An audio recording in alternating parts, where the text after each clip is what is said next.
সালামু আলাইকুম, সবাই কেমন আছেন? আশা করি ভালো আছেন। আমরা আছি আলহামদুলিল্লাহ, আপনাদের দোয়ায় ভালোই।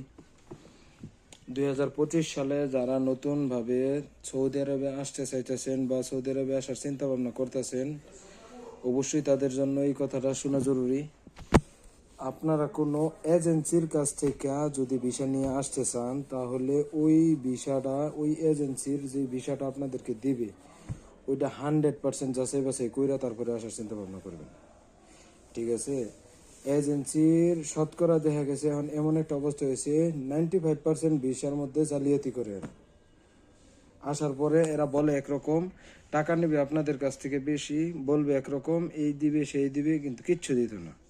আমার পরিচিত আমার এলাকার এক ছোট ভাই আছে, 4 মাস যাবত আসছে, না বেতন পায়, না থাকার মতো ভালো পরিবেশ আছে, না খাবার ঠিক মতো খাইতে পারতেছে, খুবই কষ্টে আছে।